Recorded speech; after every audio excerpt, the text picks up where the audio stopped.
infortunio. Pero La Habana llegaban cuando estaban cargadas. Y entonces en La Habana se montaban en la corriente. ¿Perdón? Ahí era que lo cogía, pero podía coger el huracán también. Desde ahí que viene, eso fue lo que trajo el barco. Eso fue lo que trajo el barco. Y por ejemplo, ustedes saben que nosotros le decimos a la china, a la naranja china. ¿Y por qué le diremos así? No, viene de Valencia, del sur de España.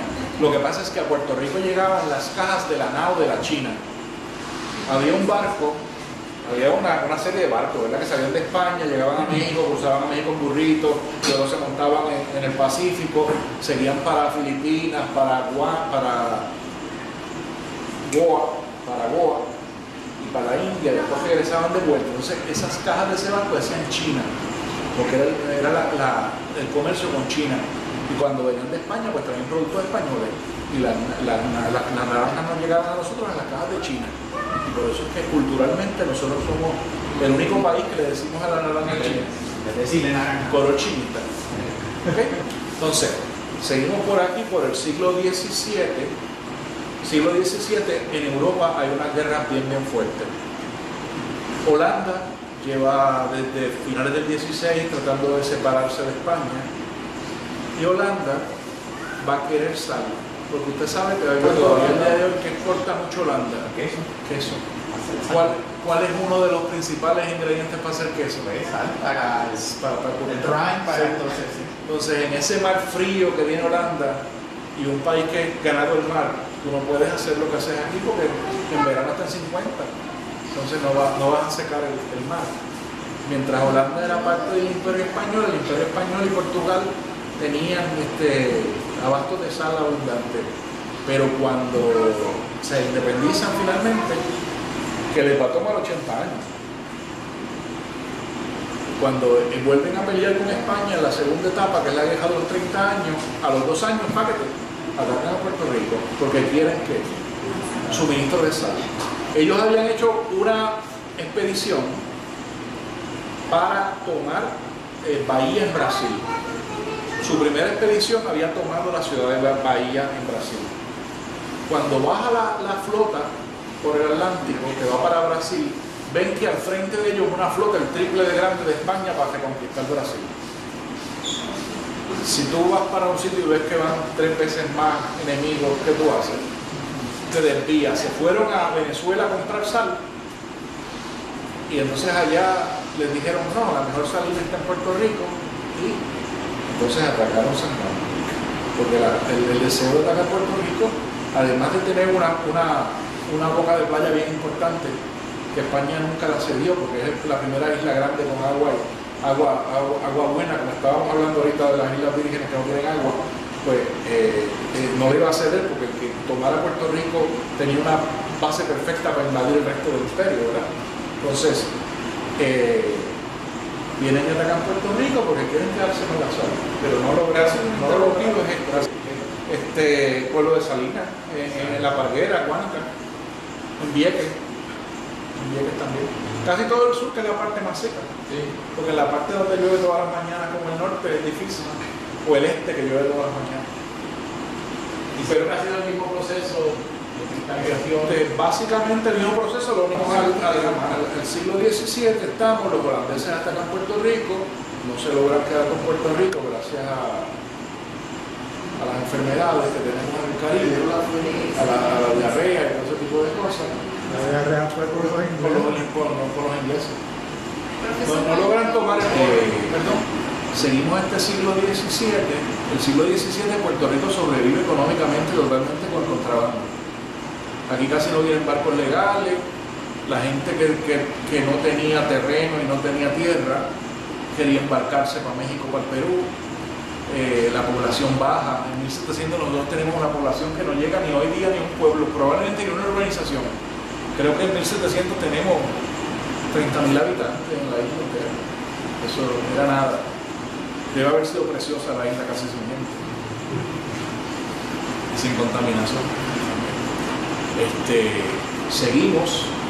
En ese 1700 se va a dar una coyuntura bien interesante, y es que en España va a haber un cambio de tasa real, y eso va a producir una guerra. Entonces tenemos un personaje puertorriqueño que se va a convertir en el hombre más rico de Puerto Rico, y era mulato. Era hijo de un alto miembro de la iglesia, que tú tomaste clase conmigo. Ese informe me tocó a mí. Ok. Entonces, era un hijo de un alto miembro de la iglesia y de una esclava recién llegada de Angola. Este hombre, pues siempre estuvo protegido, estuvo muy bien educado, se educó en el convento de los dominicos, y su papá le hizo una zapatería. ¿Sabes que los mulatos libres pues debían tener un oficio?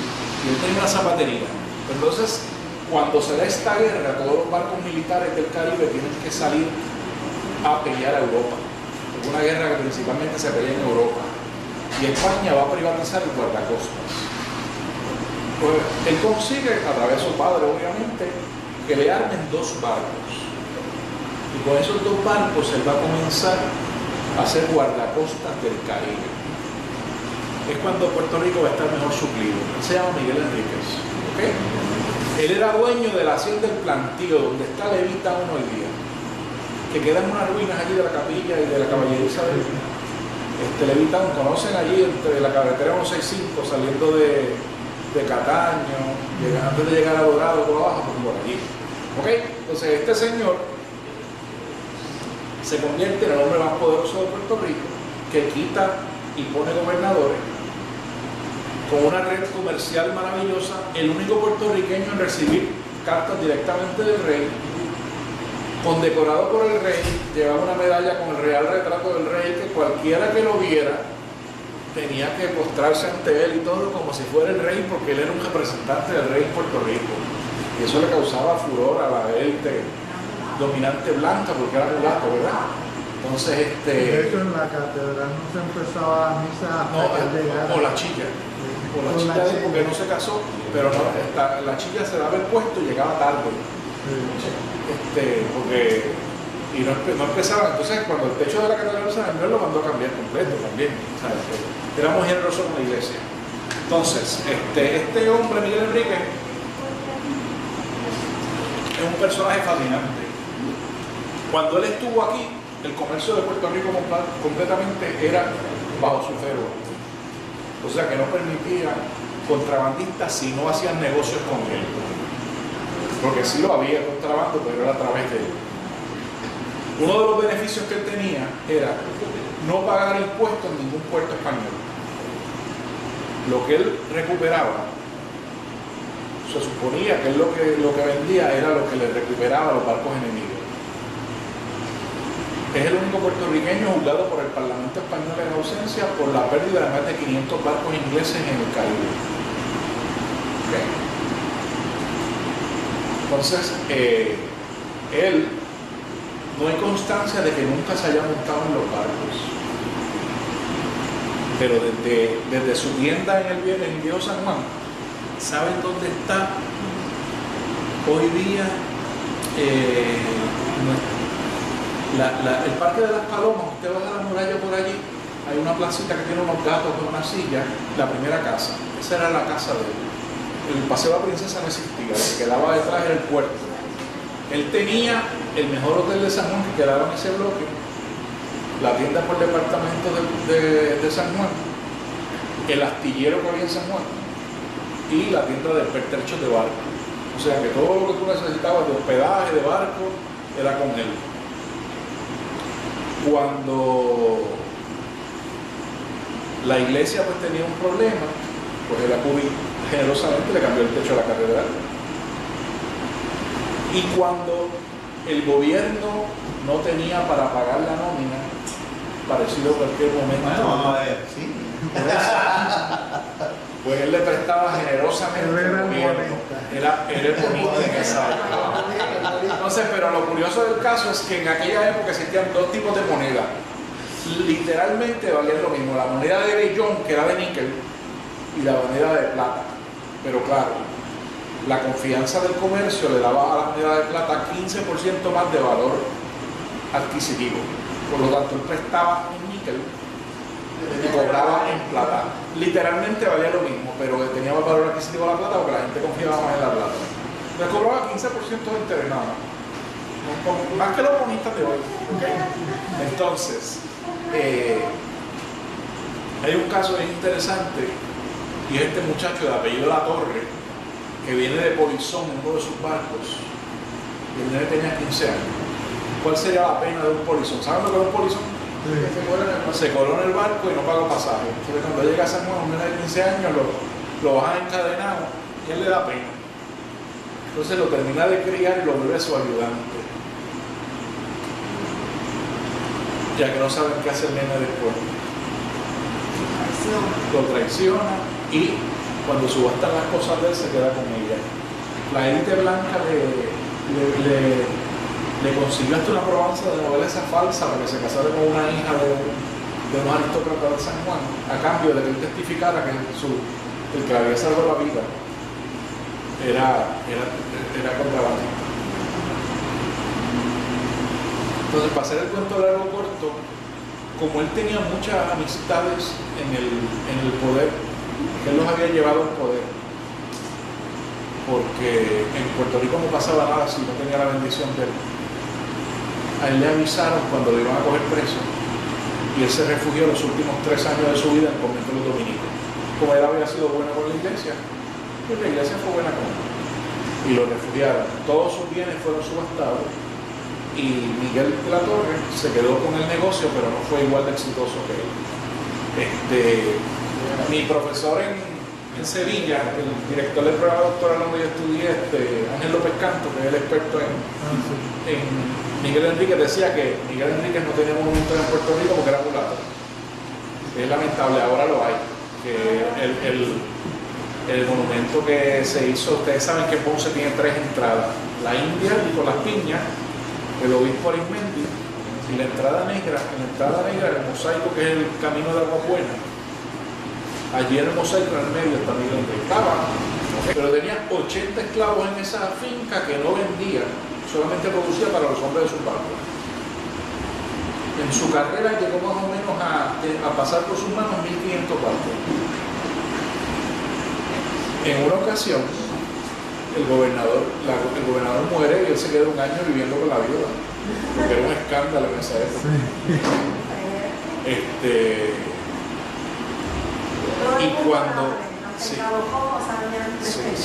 Y cuando, por ejemplo, funcionaba como un mafioso hoy día, más o menos. Él siempre tenía un barco en Cádiz esperando si alguien venía para acá.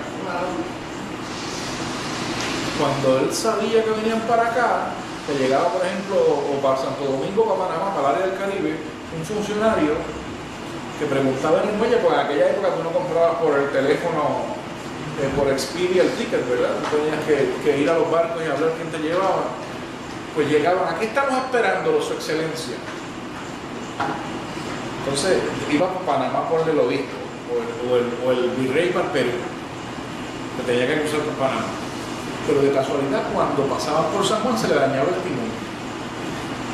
Este es nuestro puerto, tenemos que parar porque el barco está malo. Paraban.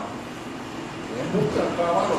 Ahí los recibió Miguel Enríquez, los tenía una semana en su hotel, los llevaba a su finca a compartir. Y cuando le iban a pagar, decía, pero ¿cómo yo le voy a cobrar a un servidor del rey si yo soy otro servidor del rey? ¿Se atrevería ese páramo a meterse contra él? ¿O defendería sus intereses? Sería un aspecto de public relations. Sí.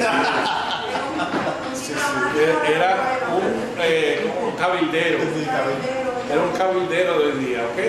Entonces, pues todo el Caribe tenía su red y nadie lo tocó hasta que el rey quiso hacer las paces con Inglaterra.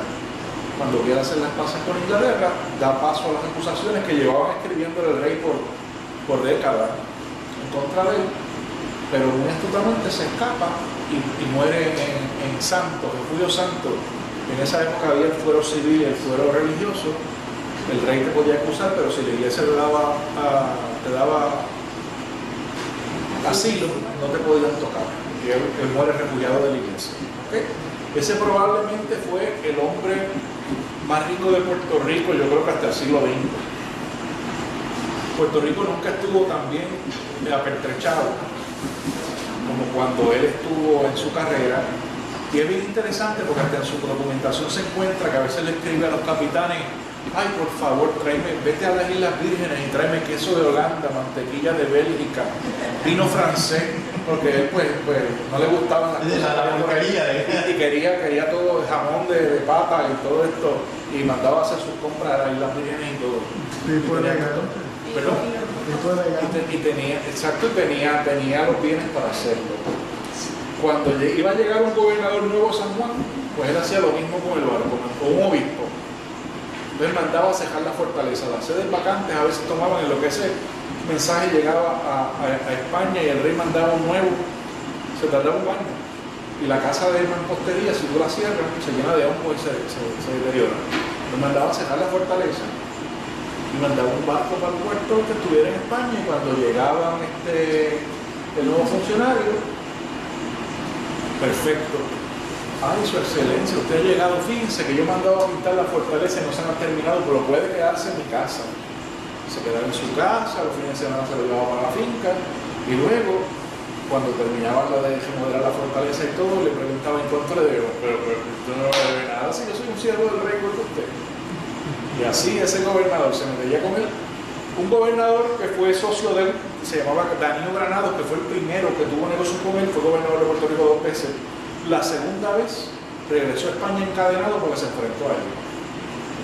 Así que imagínense el poder que tenía. Entonces lo que hacía todo corsario pirata. A los oficiales los mandaba en barco de repuesto.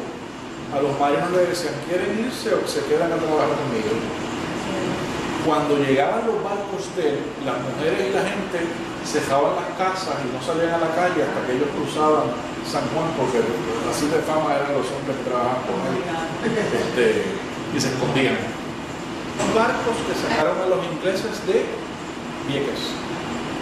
La primera vez que aparece una carta con la palabra jíbaro, el gobernador, cuyo nombre en este momento no me acuerdo, manda una carta a los ingleses que estaban ocupando Vieques y le dice: salgan de ahí, o la semana que viene le mandamos una partida de jíbaro salvaje. La primera vez que aparece la palabra jíbaro en un documento histórico. Y esos dos barcos con los jíbaros los prestó Miguel Enrique, y eran sus hombres que sacaron a los ingleses a patadas de Vieques. Jíbaro salvaje. Eran jíbaros salvajes, ¿ok? La primera vez que se usa la palabra jíbaro en el contexto puertorriqueño. Entonces, ese siglo XVIII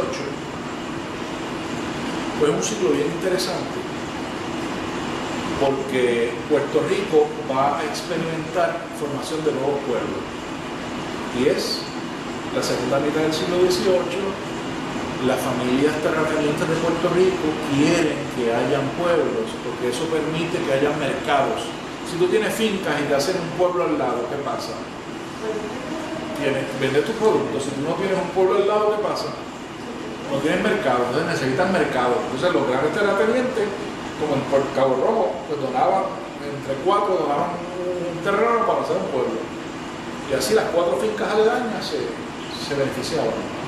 Y así pues hubo una expansión en Cabo Rojo, por los Ramírez de Arellano y otras familias, pues donaron la fundación del pueblo, que empezó en una ermita como todo pueblo en Puerto Rico, que empieza, a excepción de San Juan y San Germán, que fueron que empezaron fundaciones, los demás pueblos empiezan como una ermita o una capilla. Entonces, una vez hay una regularidad de misas, recuerden que desde los antiguos hay 2 grupos que viven del excedente de producción. Es la iglesia y es el Estado, ¿verdad? Entonces, cuando convocas para la misa, ahí llega el que siembra habichuelas, el que tiene cabritos, el que tiene lechuga, y cuando se acaba la misa, pues pone una manta en el frente de la iglesia y la vende. Y de ahí es la raíz de los pueblos, desde el hombre, De las plazas. de las plazas, del origen, para eso eran las plazas. Entonces, pues una vez hay una actividad económica comercial corrida, la gente pide que le hagan un pueblo, y es que en vez de ermita, lo convierten en parroquia. Y cuando lo convierten en parroquia, a la vez va a haber un alcalde. Y de esa forma es que entonces, por ejemplo, Cabo Rojo se forma. Y Cabo Rojo se forma por esa producción agrícola, pero la gran riqueza de Cabo Rojo, ¿cuál era? ¿Cuál es? La sal. La sal. que el nombre se llama por los cabos rojos que se ven de aquí, que son los montes rojos que hay aquí al lado. ¿Okay? Entonces, seguimos ese siglo XVIII. Cabo Rojo va a estar, es de las zonas más distantes del centro del poder. Aquí es una zona perfecta para venir a hacer contrabando. Usted lo puede hacer por San Germán, como lo puede hacer por aquí mismo por el lado, o puede ir por la Pitaya. Había unos contactos, ¿verdad? Por ejemplo, el barco llegaba, por ejemplo, había unas personas que venían a comprar sal. Estas personas pues hacían el contacto en Aguada. Y allí había un señor Vargas que se encargaba de hacer un negocio con Cabo Rojo. Ese hombre le decía, pues vete a la playa tal día, tal hora. Y a esa hora pues avisaban a todos los vecinos.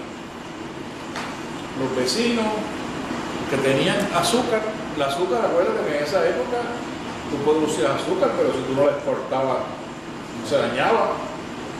Y la azúcar la vendían en cajas de cedro. Como las cajas de estas de agua que tú preparas, ese mismo tamaño más o menos en cajas de cedro, porque el cedro repele los insectos. Entonces, pues llegaban en sus cajetas con sus cajas de azúcar, los que tenían cuernos y pieles, llevaban cuernos y pieles. Los cuernos se exportaban muy bien en Puerto Rico, con eso se llaman los botones de las camisas. Que hoy día se hacen en plástico, antes eran en cuernos. Los que tenían madera, usted para preparar una finca palaba, y la madera de Puerto Rico era muy bien cotizada. Llegaban allá al puerto. Entonces los puertorriqueños, ¿qué necesitaban? Los productos, venderlos, pero no eran los productos que venían de afuera, la tela. Entonces llegaban estos barcos de holandeses con los rollos de tela. Te cambia una caja de azúcar por un rollo de tela.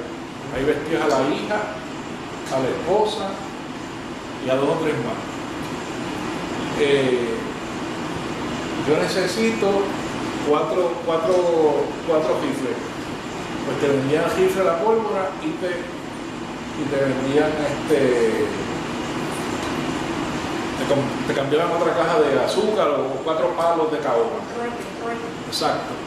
Entonces, por ahí se iba mucha de la plata que tenía el país, porque aunque estos barcos llegaban a hacer comercio, como Puerto Rico había necesidades de productos importados, pues a veces hasta la plata que tenían los criollos se la llevaban porque pues necesitabas y comprabas. Entonces, había una ruta más o menos en unos lugares que ellos llegaban y lo iban haciendo. Si no hubiese forma de que la gente se hubiese vestido aquí ni nada, porque no había comercio legal. El comercio legal que llegaba era mínimo y llegaba a San Juan. Y con las imposiciones contributivas. El próximo personaje que vamos a tener bien cercano a nosotros a principios del siglo XIX, que tenemos 2 personajes bien interesantes.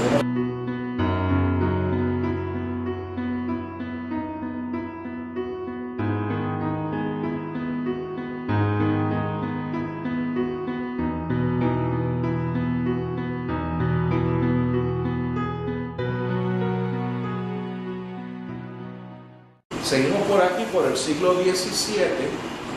Siglo XVII, en Europa hay unas guerras bien fuertes.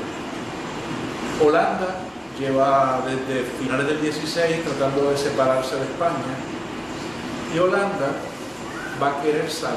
Porque usted sabe que todavía el día de hoy que exporta mucho Holanda. Queso. ¿Cuál es uno de los principales ingredientes para hacer queso? Sal, para el brine, para entonces, sí. Entonces, en ese mar frío que viene Holanda y un país que es ganado el mar, tú no puedes hacer lo que haces aquí porque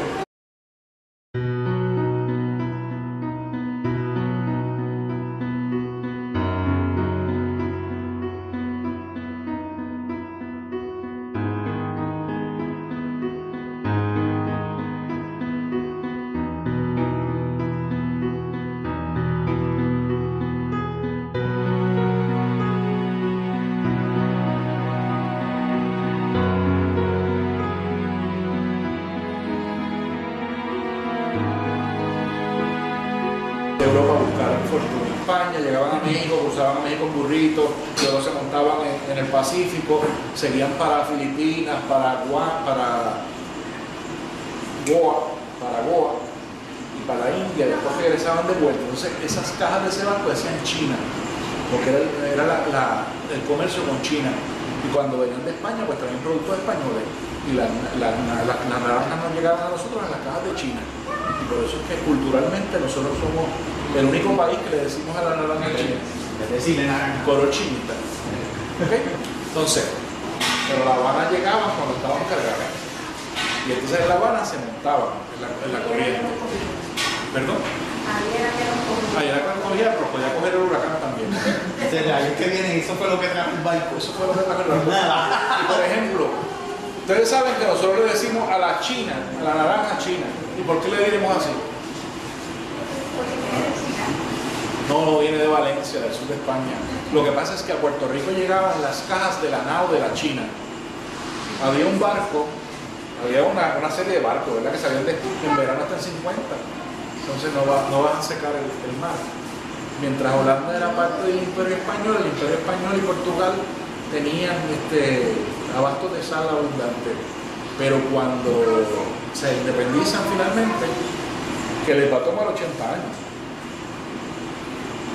Cuando vuelven a pelear con España en la segunda etapa, que es la guerra de los 30 años, a los 2 años, páquete, atacan a Puerto Rico, porque quieren que suministro de sal. Ellos habían hecho una expedición